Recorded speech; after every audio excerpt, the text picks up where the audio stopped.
Morning all of you. आप सभी का ममता शर्मा के यूट्यूब चैनल पर स्वागत है। देखो, जैसे हमने लास्ट क्लास में वर्ण विचार किया था, यानी कि वर्णों के बारे में जाना था। वर्णों को कितने आधार पर वर्णों का वर्गीकरण किया गया है, किसके आधार पर कितने भागों में उसका वर्गीकरण हुआ है। तो अब आगे आज हम क्या करेंगे, शब्द विचार, यानी कि शब्दों के बारे में जानेंगे। किसके बारे में जानेंगे? शब्दों के बारे में। सबसे पहले हमें पता होना चाहिए कि शब्द किसे कहते हैं। शब्द किसे कहेंगे? वर्णों के सार्थक समूह को क्या कहा जाता है? शब्द कहा जाता है। वर्णों के सार्थक समूह को क्या कहेंगे? शब्द। सार्थक का अर्थ होता है अर्थ सहित। अब जैसे हमने यहाँ लिखा ए प्लस ब, तो ये क्या बन गया? अब। तो ये क्या है? अब का मीनिंग होता है कि भाई अभी। तो ये शब्द क्या बन गया? सार्थक बन गया। वर्णों के सार्थक समूह को इसलिए क्या कहा गया है? शब्द कहा गया है। शब्दों का वर्गीकरण 4 आधार पर किया जाता है। शब्दों का वर्गीकरण कितने आधार पर किया गया है? 4 आधार पर किया गया है। सबसे पहले किसके आधार पर? उत्पत्ति के आधार पर। उत्पत्ति के आधार पर शब्द के कितने भेद होते हैं? 4 भेद होते हैं। उत्पत्ति के आधार पर शब्द के कितने भेद हैं? 4। रचना कौन कौन से हैं उत्पत्ति के आधार पर 4 भेद? तत्सम, तद्भव, देशज और विदेशज। कौन कौन से शब्द के आधार उत्पत्ति के आधार पर शब्द के 4 भेद? तत्सम, तद्भव, देशज और विदेशज। फिर दूसरे नंबर पे है रचना के आधार पर कहो, या बनावट के आधार पर, या व्युत्पत्ति के आधार पर। दूसरा किस नाम से बोल सकते हैं? रचना, बनावट, व्युत्पत्ति के आधार पर शब्द के 3 भेद होते हैं। रचना या बनावट के आधार पर शब्द के कितने भेद होते हैं? 3 भेद होते हैं। कौन कौन से? रूढ़ शब्द, यौगिक शब्द, योग रूढ़ शब्द। कौन कौन से हैं रचना के आधार पर या बनावट के आधार पर शब्द के भेद? रूढ़ शब्द, यौगिक शब्द, योग रूढ़ शब्द। फिर है अर्थ के आधार पर शब्द के 2 भेद होते हैं। अर्थ के आधार पर शब्द के कितने भेद होते हैं? 2 भेद होते हैं। कौन कौन से? सार्थक शब्द और निरर्थक शब्द। क्या? सार्थक और निरर्थक। सार्थक शब्द जिनका कोई अर्थ निकले, निरर्थक जिनका कोई अर्थ नहीं होता है। फिर नंबर 4, प्रयोग के आधार पर शब्द के 2 भेद होते हैं। प्रयोग के आधार पर शब्द के कितने भेद होते हैं? 2 भेद होते हैं। कौन कौन से? विकारी और अविकारी। प्रयोग के आधार पर शब्द के कितने भेद हैं? 2। कौन कौन से हैं? विकारी और अविकारी। अब हम इनको आगे डिटेल में पढ़ते हैं। उत्पत्ति के आधार पर जो 4 भेद होते हैं, उनमें से तत्सम शब्द किसे कहा जाता है, तद्भव किसे कहा जाता है, और देशज किसे कहा जाता है, विदेशज किसे कहा जाता है। तो अगले देखिए तत्सम, जैसे कि बताया तत्सम किसके आधार पर भेद है? उत्पत्ति के आधार पर शब्द का भेद है। तत्सम का शाब्दिक अर्थ क्या होता है? तत्, उसके, सम, समान। उसके किसके समान? संस्कृत के समान। ठीक है, क्योंकि हिंदी का विकास किससे हुआ है? संस्कृत भाषा से हुआ है। तो यानी कि तत्सम उसके समान, अर्थात जो शब्द संस्कृत से हिंदी में आकर ज्यों के त्यों प्रयोग होते हैं, वही हिंदी में आकर संस्कृत के रूप में ही प्रयुक्त होते हैं, उसे क्या कहा जाता है? तत्सम शब्द कहा जाता है। जैसे मयूर, क्या हो गया? मयूर। इसका तद्भव क्या बन जाएगा? मोर। मयूर का तद्भव क्या है? मोर। नृत्य, नाच। नृत्य क्या है? नाच। कपोत, कबूतर। कपोत तत्सम है और कबूतर क्या हो गया? तद्भव। घृत, घी, दधी, दही। दही तद्भव है, दधी क्या है? तत्सम।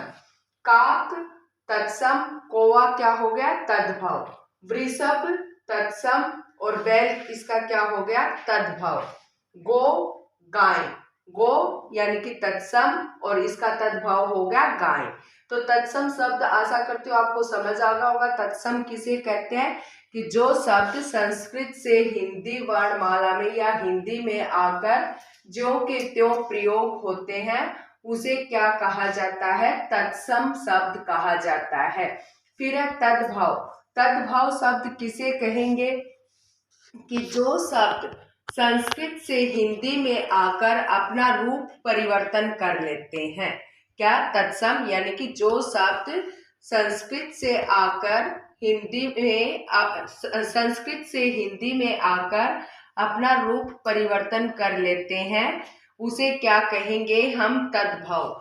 जैसे देखो, मयूर था और ये हिंदी में किस रूप में प्रयुक्त होने लगा? मोर। तो मोर क्या हो गया? तद्भव हो गया। किसका तद्भव है? मयूर का तद्भव है। नृत्य है। नृत्य तत्सम शब्द था, यानी कि संस्कृत में नृत्य प्रयुक्त होता था, लेकिन ये हिंदी में आकर किस रूप में प्रयुक्त होने लगा? नाच। ठीक है। कपोत किस रूप में प्रयुक्त होने लगा? कबूतर। तो ये कबूतर क्या बन गया? तद्भव बन गया। इसी तरह से घृत था। घृत किस रूप में प्रयुक्त होने लगा? घी कहा जाने लगा। तो इसलिए ये क्या, इसने हिंदी में आकर के अपना रूप परिवर्तन कर लिया, अपना रूप बदल लिया, इसलिए इसको हमने क्या कहा? तद्भव। दधी, दही। दधी था मूल रूप से शब्द, और जब ये हिंदी वर्णमाला में प्रयुक्त हुआ तो इसने अपना रूप परिवर्तन कर लिया। क्या कहा जाने लगा? दही। इसी तरह काक कौवा कहा जाने लगा। वृषभ बैल कहा जाने लगा। गो गाय कहा जाने लगा। महिष महेश भैंस कहा जाने लगा। तो इसी तरह से उन्हें हम क्या कहेंगे? तद्भव शब्द कहेंगे। जो शब्द संस्कृत से हिंदी में आकर अपना रूप परिवर्तन कर लेते हैं, उसे हम क्या कहेंगे? तद्भव शब्द कहेंगे। देखो, तद्भव शब्द हम डिफाइन कर चुके। तद्भव शब्द कौन से शब्द होते हैं? जो शब्द संस्कृत से हिंदी में आकर अपना रूप परिवर्तन कर लेते हैं, उन्हें क्या कहा जाता है? तद्भव शब्द कहा जाता है। जैसे तत्सम शब्द क्या था? संस्कृत में मयूर था, लेकिन ये हिंदी में आकर अपना रूप परिवर्तन कर लेता है, जिसके कारण क्या बन गया? मोर। नृत्य, नाच, कपोत, कबूतर। तो कबूतर क्या है? तद्भव है। घी तद्भव, दधी तद्भव, कौवा क्या है? तद्भव है। और बैल तद्भव, गाय क्या है? तद्भव शब्द है। अब आगे क्या है हमारे? देशज शब्द। क्या? देशज शब्द। जो शब्द भाई हमारे देश में प्रयुक्त होते हैं, अर्थात हमारे देश विशेष के जो शब्द हैं, उन्हें क्या कहा जाता है? देशज शब्द कहा जाता है। जैसे पगड़ी, लोटा, ये क्या है? देशज शब्द है। पगड़ी, लोटा, ये हमारे यहाँ लाठी, डंडा, ये क्या है? देशज शब्द है। ठीक है। फिर चौथे नंबर पर क्या है? विदेशज शब्द। विदेशज शब्द वे शब्द होते हैं जो कि दूसरी भाषाओं से आकर हिंदी में प्रयोग किए जाते हैं। क्या? जिन भाषाओं का प्रयोग दूसरी भाषाओं से आकर हिंदी में हुआ है, उसे हम क्या कहेंगे? विदेशज शब्द कहेंगे। जैसे हमने बोला सब इंस्पेक्टर। क्या? Sub inspector. Railway station, bus stand. ठीक है। तो ये क्या है? हमारे विदेशज शब्द हैं, यानी कि जो विदेशी भाषाओं से आकर हिंदी भाषा में प्रयुक्त होते हैं, उन्हें हम क्या कहते हैं? विदेशज शब्द कहते हैं। ठीक है। देखिए, देशज शब्द, देशज वो शब्द होते हैं जो हमारे देश में प्रयुक्त होते हैं, जैसे पगड़ी, लोटा, लाठी आदि। फिर है विदेशज शब्द। विदेशज शब्द वे शब्द होते हैं जो दूसरी भाषाओं से आकर हिंदी भाषा में प्रयुक्त होते हैं। क्या? दूसरी भाषाओं से आकर हिंदी भाषा में जिनका प्रयोग किया जाता है, उन्हें क्या कहा जाता है? विदेशज शब्द कहा जाता है। जैसे railway station, sub inspector, bus stand, pant आदि अनेक शब्द हैं जिनका हम हर रोज प्रयोग करते हैं, लेकिन वो कैसे शब्द हैं? विदेशज शब्द हैं। विदेशी शब्दों के रूप में प्रयोग किया जाता है। जैसे गिलास है, गिलास भी क्या है? विदेशी शब्द है। रेडियो, टेलीविजन, ये सब क्या है? विदेशज यानी कि विदेशी शब्द हैं। ठीक है। तो देशज शब्द, देशज वे शब्द होते हैं जो हमारे देश में बोले जाते हैं, जैसे पगड़ी, लोटा, लाठी आदि। विदेशज विदेशज वे शब्द होते हैं जो दूसरी भाषाओं से आकर हिंदी भाषा में प्रयोग किए जाते हैं, जैसे railway station, sub inspector, bus stand, pant आदि। ठीक है, तो अब आगे करेंगे हम। रचना के आधार पर या बनावट के आधार पर शब्द का सबसे पहला भेद क्या है? रूढ़ शब्द। रूढ़ शब्द का अर्थ क्या होता है? रूढ़ वे शब्द होते हैं जिनके खंड करने पर अर्थात जिनके टुकड़े करने पर कोई अर्थ नहीं निकलता है। अर्थात क्या? अर्थात अपने रूढ़ अर्थ को नहीं छोड़ते हैं, उन्हें क्या कहा जाता है? रूढ़ शब्द कहा जाता है। जैसे घर, अगर हम इसके खंड करेंगे घ प्लस रै, तो कोई भी अर्थ नहीं निकला, कोई भी अर्थ नहीं निकला। इसका मतलब घर क्या हो गया? रूढ़ शब्द हो गया।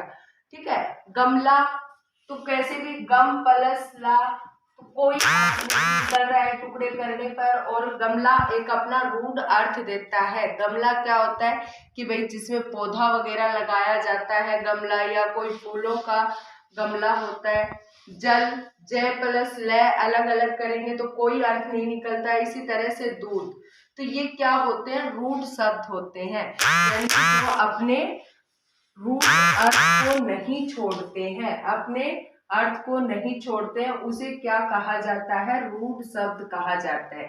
फिर अगला है यौगिक शब्द। यौगिक का अर्थ क्या होता है? योग जोड़ होता है। योग का अर्थ क्या होता है? जोड़, यानी कि जो शब्द दो या दो से अधिक शब्दों के योग से जोड़ने से बनते हैं उसे हम क्या कहेंगे? यौगिक शब्द कहेंगे। क्या? यौगिक शब्द कौन से शब्द कहलाते हैं? जो शब्द दो या दो से अधिक शब्दों के योग से बनते हैं उसे क्या कहा जाएगा? यौगिक शब्द कहा जाएगा। जैसे हमने बोला देवालय, क्या? देवालय, तो देव प्लस आल्य यानी कि देव का घर है। विद्यालय, विद्या प्लस आल्य, विद्या का घर।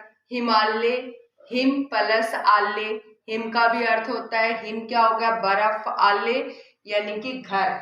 तो ये इस तरह के शब्द क्या कहलाएंगे? यौगिक शब्द, जो दो या दो से अधिक शब्दों के योग से बनते हैं उन्हें हम क्या कहते हैं? यौगिक शब्द कहते हैं। जैसे देवालय है, हिमालय, विश्रामालय, तो ये क्या है? यौगिक शब्द है। दो या दो से अधिक शब्दों के योग से बनने के कारण इन्हें क्या कहा जाता है? यौगिक शब्द कहा जाता है। देखो, जैसे क्या हमने कौन से रूढ़ शब्द के, यौगिक शब्द के उदाहरण दिए, पहले बताया था हिमालय, देवालय, तो प्रयोगशाला, गुलदस्ता, फूलदान। फूलदान यानी कि फूल प्लस दान, फूल का अपना अर्थ अलग होता है, दान का अर्थ अलग होता है। ठीक है, विद्यालय भाई विद्या का घर, प्रयोगशाला प्रयोग के लिए शाला, ये क्या है? यौगिक शब्द के उदाहरण है। किस शब्द के उदाहरण है? रसोई घर, रसोई के लिए घर, तो ये यौगिक शब्द के उदाहरण है। फिर आगे है हमारा योग रूढ़ शब्द। योग रूढ़ शब्द किसे कहते हैं? कि जो शब्द दो या दो से अधिक शब्दों के योग से बने होते हैं परंतु वह अपने रूढ़ अर्थ के लिए जाने जाते हैं। क्या? रूढ़ अर्थ यानी कि प्राचीन जो उनका रूढ़ी अर्थ है उसी के लिए जाने जाते हैं। क्या? दो शब्दों के योग से बने होने के बाद भी अपने रूढ़ अर्थ के लिए क्या होते हैं? विख्यात होते हैं, प्रसिद्ध होते हैं, जाने जाते हैं। उन्हें क्या कहा जाता है? योग रूढ़ शब्द कहा जाता है। जैसे बोले पंकज, पंख का अर्थ होता है कीचड़, पंख प्लस जय, कीचड़ में उत्पन्न होने वाला। पंख प्लस जय, कीचड़ में उत्पन्न होने वाला। तो कीचड़ में तो अनेक मक्खी, मच्छर आदि उत्पन्न होते हैं, लेकिन हम उन सबको क्या नहीं कहते हैं? पंकज नहीं कहते हैं।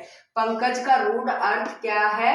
कमल का फूल। ठीक है, कमल के फूल का पर्यायवाची होने के कारण यानी कि कीचड़ में उत्पन्न होने वाला कमल। तो ये क्या हो गया? देखो, दो शब्दों के योग से बना, पंख प्लस जय, जय का मतलब होता है उत्पन्न होना, और पंख का अर्थ क्या है, कीचड़ है, लेकिन ये अपने रूढ़ अर्थ के लिए ही जाना जाता है। हर किसी कीचड़ में उत्पन्न होने वाले जीव जंतु को हम क्या नहीं कहते हैं, पंकज नहीं कहते हैं। पंकज हम किसको कहते हैं, केवल कमल के फूल को पंकज कहा जाता है। इसी तरह त्रिलोचन, त्रिलोचन तीन है आंखें जिसकी, तीन प्लस लोचन आंख का पर्यायवाची है। त्रिलोचन तीन है आंखें जिसकी, तो ये किसके लिए प्रयुक्त होता है, शिव के लिए प्रयुक्त होता है, ठीक है ना। त्रिलोचन किसको कहा जाता है, शिव को कहा जाता है।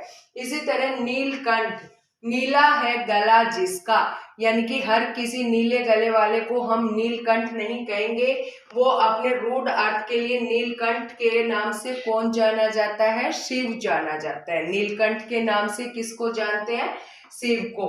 दशानन, 10 प्लस आनन, आनन का अर्थ होता है मुख, आनन का अर्थ क्या होता है, मुख।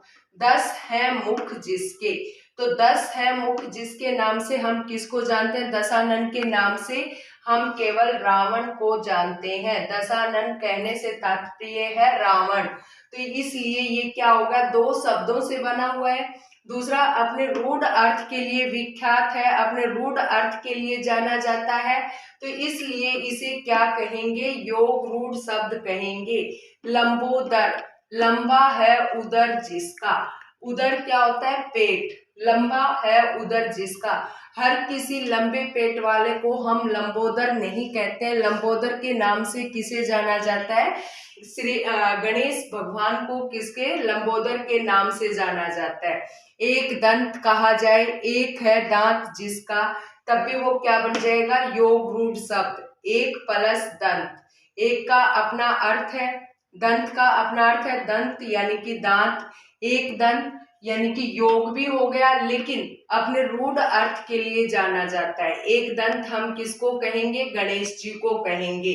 लंबोदर, गजानन, गजानन यानी कि हाथी का मुख है जिसका, तो गजानन के नाम से भी हम किसको जानेंगे, गणेश को जानेंगे, ठीक है। इसी तरह से कोई भी मतलब अपने रूढ़ अर्थ के लिए विख्यात हो और साथ में क्या हो, 2 या 2 से अधिक शब्दों के मेल से बना हो, उसे हम क्या कहेंगे, योग रूढ़। देखो रूढ़ का अर्थ क्या था कि अपने प्रसिद्धि के कारण जाना जाता है, तो रूढ़ और योग, योग का मतलब होता है मेल या जोड़ना, तो नाम से ही प्रकट हो रहा है योग रूढ़, यानी कि योग होते हुए भी, यौगिक शब्द होते हुए रूढ़ भी होता है, तो उसे हम क्या कहेंगे, योग रूढ़ शब्द कहेंगे। और यौगिक शब्द वे शब्द होते हैं जो कि 2 या 2 से अधिक शब्दों के मेल से बने हुए होते हैं। जैसे कहा विश्राम आल्य, विश्राम प्लस आल्य, हिमालय हिम प्लस आल्य, प्रयोगशाला प्रयोग के लिए शाला, रसोई घर रसोई के लिए घर, तो ये क्या है, घुड़शाला घोड़ों के लिए शाला, ठीक है। तो ये क्या हो जाएंगे, ऐसे शब्द यौगिक होंगे, और जो अपने रूढ़ अर्थ यौगिक होते हुए अपने रूढ़ शब्द के लिए जाने जाते हैं, उन्हें हम क्या कहेंगे, योग रूढ़ शब्द कहेंगे। और रूढ़ शब्द यानी कि जिनके टुकड़े करने पर कोई अर्थ नहीं निकलता है, और अपने रूढ़ अर्थ यानी कि पूरे रूप में ही अपने रूढ़ अर्थ के लिए जाने जाते हैं, उसे हम क्या कहेंगे, रूढ़ शब्द कहेंगे। जैसे हमने लिखा था गमला, कंबल, तो ये क्या कहलाते हैं, रूढ़ शब्द कहलाते हैं। धन्यवाद। अगर क्लास पसंद आई हो, आपको लगे कि भाई इसका हमारे उसमें महत्व है, तो चैनल को सब्सक्राइब करें और लाइक करें।